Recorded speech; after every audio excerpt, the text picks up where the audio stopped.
헌법재판소의 비선 실세 최순실 씨에 대한 증인 신문이 오후 2시부터 재개됐는데 잠시 휴정했다가 조금 전인 오후 3시 20분쯤에 다시 속개됐습니다.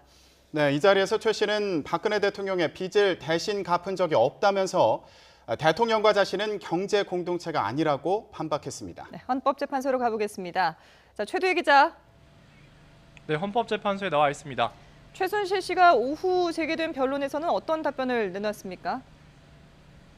네, 오후 2시부터 재개됐던 증인신문은 최순실 씨 본인이 답변을 이어가기 어렵다고 제안하면서 오후 3시 6분쯤 휴정했다가 조금 전 재개됐습니다. 오후에는 대통령 측 대리인단의 신문이 이어졌는데 최 씨는 힘없는 목소리로 짧게 답하곤 했지만 딸 정유라 씨와 관련된 질문에는 억울하다면서 예외적으로 길게 항변하기도 했습니다. 다만 오전의 증언 태도와는 달리 단 한 번도 언성을 높이진 않고 차분하게 증언하는 모습이었습니다. 최 씨는 정유라 씨의 승마대회 준우승과 관련해서는 자신이 관여한 적이 없다면서 언론 압박으로 잘못 보도돼 딸의 인생이 저렇게 된 것은 억울하다면서 오히려 언론에 비난의 화살을 돌렸습니다. 박 대통령을 뇌물죄로 재판에 넘기려는 특검 수사를 반박하는 듯한 답변도 내놨습니다. 최 씨는 박 대통령의 빚을 대신 갚아준 적이 없다면서 대통령과 자신이 경제적 이해관계를 같이 하는 경제 공동체가 아니라고 말했습니다. 오전과 마찬가지로 청와대를 출입한 사실은 인정하면서도 구체적인 출입 이유에 대해서는 즉답을 피했습니다. 다만 대통령에게는 직접 메시지를 보내지 않았고 정호성 전 비서관을 통해서 보냈다고 했는데요.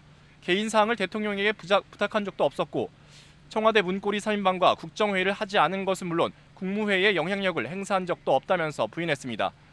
또 최 씨 본인이 사익을 취하려 한 건 아니었다고 다시 한번 강조하면서 자신이 미르와 K스포츠재단을 계열사로 두는 지주회사 설립을 지시한 적이 없다고도 했습니다. 네, 오늘 최순실 씨의 오전 증언 태도도 짚어주시죠. 네, 오전에는 국회 측 대리인단의 질문이 이어졌죠. 최 씨는 처음에는 힘없는 목소리로 대답하다가 구체적인 질문에는 모르쇠로 일관하는 모습이었는데요. 일부 민감한 질문에는 불쾌한 기색을 노골적으로 드러내기도 했습니다. 당당한 자세로 길게 부연 설명을 하거나 적극적으로 반박하기도 했고 질문 강도가 높아지자 자신이 오히려 질문을 끊기도 했습니다. 몇 차례 억울하다면서 아예 입을 닫기도 하고 정확하게 물어봐달라며 오히려 국회 측을 비판하기도 했습니다.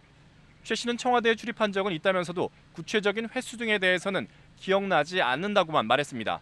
마찬가지로 의상실 비용도 대통령으로부터 받은 적은 있다고 했지만 어떤 식으로 옷값을 받았느냐고 묻자 사생활은 얘기할 수 없다며 답을 피했습니다. 그러면서 고영태 씨 명의로 빌린 의상실의 임대 보증금과 월세를 최 씨가 내지 않았느냐는 질문에는 고영태의 짐술은 진실이 없다면서 대답이 곤란하다고 모르쇠로 일관했습니다. 네, 그런가 하면은 최순실 씨는 또 검찰과 특검 수사에 대한 불만을 작심한 듯이 쏟아내기도 했죠.